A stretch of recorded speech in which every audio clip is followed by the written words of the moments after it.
Hi friends, welcome back to my channel. This is Michelle here from happyhealthyher.com. Today we're going to have another compassionate chat where we just hang out here in my living room and talk about some of the harder things about being human so that we can be more empowered in body, mind, and spirit. The last 2 weeks, we talked about some really tough topics. We talked about rejection. First, how to embrace it, and then the inevitable state of rejection in online dating. Today, we're going to be talking about the antidote to rejection, which is validation. And as you may have noticed by the title, validation is the one thing I feel that all humans need at our core. You might have been thinking that one thing was love, and I would actually agree with you. I think we all do need love. But the interesting twist is that you're not really able to accept love if you are not first validated by the people around you. That means that we must be seen, we must be heard, and we must be understood in order to feel the connection to other people. In that, when we do have that, we feel safer, we feel more supported, and that we can let love in that state. At the most basic level, validation is what we all really need. So how do I even know that? Well, I learned that from one of the experts, and that is Oprah. Oprah has interviewed probably hundreds of people.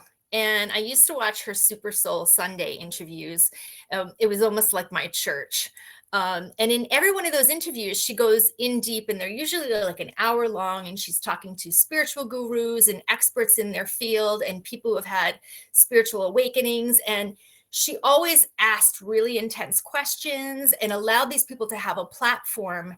And one of the things I remember she used to repeat over and over again when she was talking to her guests was that what she understood to be one of the most healing forces for people was that they be seen, heard, and understood. And interestingly, in her platform, she was enabling people to have that validation.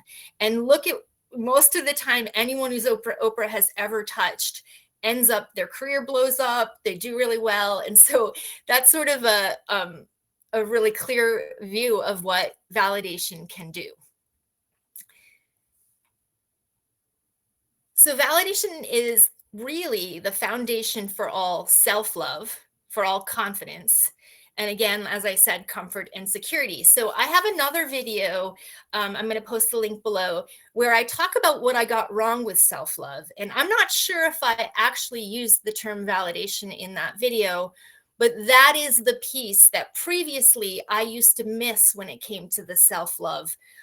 When I was working on it in myself, I was listening to a lot of the gurus who say, if you have any codependency, you cannot look to others for your support. You cannot look for external validation. And I, for a time, just totally went inward and was focusing all on self-love activities and personal affirmations and journaling. And that works to a point. But it wasn't until I found my partner and I really found myself more surrounded by people who loved me and validated me that my self-love really took off. So that really, to me, clued me in that self-love is not just about the self. It is about interpersonal connections, especially those that are supportive and validating. When we're validated, we know we're not alone. And as people who have developed in tribal communities, we must feel connected to others for us to be able to thrive. You don't want to feel like what you're experiencing makes you different or other, or as though you're being targeted. That is one of the worst things for any of us to feel. So the validation of another person's support is so foundational. This is especially true when things are going wrong in our lives. Realizing that life is hard for everyone is a mantra I say to myself all the time when I'm feeling really stuck, because that is actually the truth. Life is very hard for everyone. Some people make it look easier, but that's not true. It's always going to be difficult. So I had this really interesting experience with validation this past week. And I was going through a really stressful customer service experience where I was trying to figure out why a dental claim had been denied. And I got into chats and multiple phone calls, and every person I spoke to, it was really interesting. They were using language that was very validating, like, yes, we're sorry you're very upset. Yes, we're sorry that you're having a problem with your claim. Yes, we understand. But what was frustrating was they didn't have a solution and they weren't really hearing me. All I wanted was my dental plan booklet, the information around what my plan entailed. And no one could give me that. And that was making me absolutely furious, because 2 hours of calls later, I finally got what I needed. And it felt very invalidating, the entire experience, and very disempowering. And so I did what probably all humans would do in that situation, is I texted my pals and I talked to my partner, and I even put a rant on social media, and people all responded like, oh my gosh, yes, I get that. We all hate insurance. Insurance is the worst. And other people told me their stories. And then all of a sudden I didn't feel so bad anymore. I didn't feel alone. I didn't feel like I was being like victimized by the insurance company. I was like, okay, this happens to everyone. And I could kind of let it go.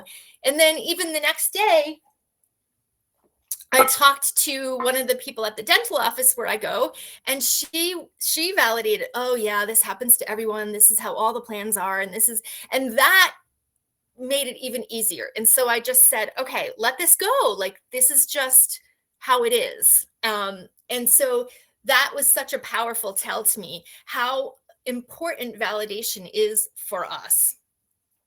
I also experienced this, and a lot of people who have been through narcissistic abuse will understand this, that validation is vital when you're trying to get over something like narcissistic abuse, or really any type of abuse. Having people understand and recognize that what you're going through is real and difficult is like a huge piece of the healing. I know that I have found endless support in other people's sharing of their stories of narcissistic abuse in online forums, on different platforms. People will share the details of their relationship and how maybe it went awry. And it's unbelievable when you're dealing with a narcissist, how they all seem to follow a playbook. And so then it makes you feel less alone, because when you have been in a narcissistic relationship, you do feel very alone. Narcissists often isolate their victims, and they actually get into their head, and so that the actual abuse is around emotional state and feeling disconnected from others. And on that note, just as we've talked so much about the importance of validation, when you are invalidated, that in itself can be a very abusive act, especially if it's consistent, and especially if it's someone that you are going to for love and support. It can be extremely painful to go to someone you care about and have them invalidate you by denying your feelings or dismissing your beliefs. A lot of the abuse in narcissistic abuse comes through bullying and invalidation. So I can think of this really strange experience where I didn't realize I was dealing with someone who was narcissistic until I had left the situation. And this is often how this happens. So this was a time when I was doing a lot of deep spiritual work, and I'd found myself in a spiritual community, and it was a lot of like-minded people. We were studying meditation and kind of like mysticism, and it was really powerful. It was amazing to me how transformative my experiences were. And it was great to be in a group meditating, because then you could share with other people. But what I was finding is the more advanced I was getting and the more excited I was getting, the more the leader of the group was dismissing me and invalidating me and being actually quite cruel. And what I realized is they were feeling very threatened by the people around them, sort of elevating and gaining their own power, because this person really wanted to be over everybody and have supreme power, so to speak, in this group. And one day, I think I had gone to them even for like spiritual coaching, because they were offering that. And what struck me as really strange is that they actually said to me, whatever I had shared with them I was struggling with, they said, "I'm not going to validate you." And I remember thinking, wow, what a strange thing to say to someone. Um, and I still have that in my head some days. I think about how they were flat out telling me they were not going to support me. They were not really there on my team.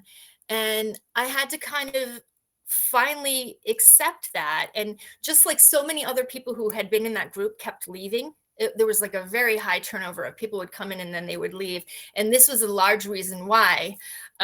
People were finding that it wasn't as supportive of an environment as they thought.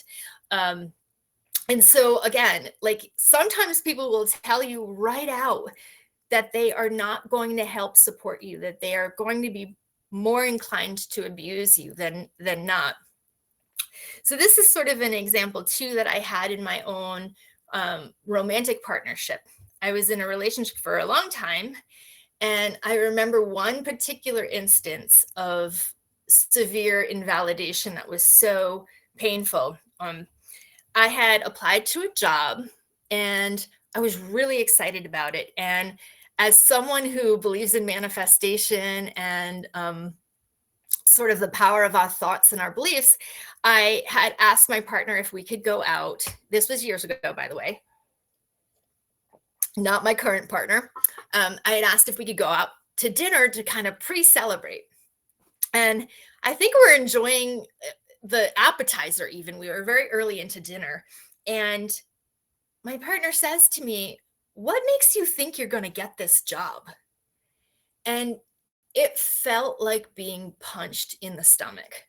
And this is what I want people to always remember. I talk about this a lot in my work. The way people make us feel energetically is incredibly important to notice. And if people are dismissing you, making you feel bad, actually making you feel like you got punched in the stomach, those are not our people. Because healthy relationships would never intentionally do that. And I just remember being so floored by the fact that he would say such a thing to me, because it was in our best interest, both of our best interests, if I got that job. And yet here he was, almost like trying to dissuade me from having success, trying to put me down so that I felt like, oh my gosh, I really don't deserve this job, when really this person should have been bolstering me up. So just a really clear indication of what invalidation can do for us. But if we're going to be really of service to the people in our world, it's important to learn how to validate others. I think most people who are empathetic, and even those who struggle with codependency, are natural validators. We get very used to validating others. It feels good to us.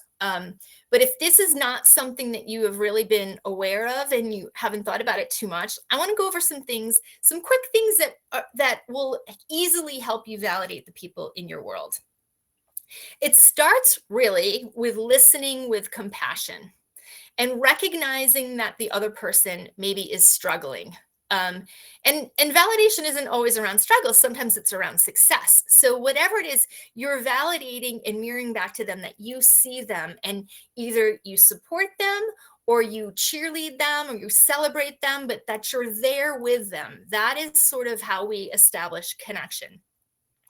So then you can proceed to actually empathizing, which could be putting yourself into that situation, trying to envision what it might be like. So especially if this was a difficult thing, you could say something like, "I'm really sorry that happened to you. That must be so hard. And oh, I'm sure that really was difficult." Or I can totally relate to how that might feel. And I'm sure that is difficult. Just trying to make sure that the other person feels like you're there with them.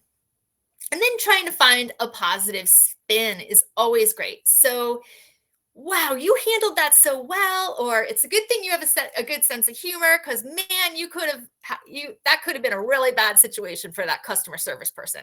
Or I'm amazed at how brave or patient or conscientious, whatever it is that you see in the other person, you want to try to mirror that back to them in a positive, supportive way. The bottom line really is that you're trying to find a common connection, so that the person knows that they are not alone. Because another core part of being human is that no one wants to feel alone. And again, that is why validation is so powerful, because it helps people to feel like other people are alongside them. There are really some simple ways we can actually create connection and validation in our life. One is just looking people in the eye and smiling. It's amazing how much just warm, positive energy can connect other people and lift them up. Another is to just say hello to people, acknowledge them. When I go out for walks, I always wave, I always say hi. And it's really sort of interesting to see. You can actually see energy lift right up when you acknowledge them and you smile and you give them your time. This may sound silly, but I think this is really powerful. And that is liking and commenting on people's social media posts. There are reasons why social media is so popular, and that is one of them. We all want to have our beliefs acknowledged, and maybe we want to find our like-minded people. And it's really, really kind when you actually interact with other people, like their things, share their things, acknowledge their viewpoint. You don't have to agree with everyone. That isn't even what validation is about. It's not just about agreement. It's like just acknowledging the other person, that you're seeing them, that you're honoring them. So do that as much as you can. Don't be a lurker. I don't understand people who just go on social media and scroll and scroll and scroll and never interact, or the people who are a little bit more narcissistic and are just posting things constantly about themselves, endless selfies, endless look at me, look at what I did today, look at this, look at that. Oh my gosh. No, it's a give and take on social media, just like regular social interaction should be that way. It's always a give and take. Ask, question, ask how someone's doing. Make sure that you're actually like interacting with your fellow humans. It is often said that we shouldn't need external validation. And this is something that people who have codependency hear all the time, is that you should just be able to validate yourself. And while partially that is partially true, as when we were talking earlier about self-love, yes, you can be greatly empowered by learning how to love yourself and learning how to validate yourself. But we're always going to need the support and the connection of other people. And this is why I do believe, this is partially why we have a crisis of connection right now, where people are very lonely, because people are not interacting with depth. People are not validating each other and really paying attention to each other's situations and honoring where each other is. And that's super, super important for all of us to be healthier and happier. This is the entire reason actually why I started offering a service called compassionate coaching. It's based really on the fact that I have a natural ability to validate, and I've always had that, and I've enjoyed it. And so if this is something that if you're struggling with having validation in your life and your people aren't really showing up for you, or even if you've had some narcissistic abuse, you might get some benefit from my compassionate coaching, which you can learn more about on my website, happyhealthyher.com. And regardless, I really just hope that this video was helpful for you. And as always, I wish you happiness and good health. Thank you.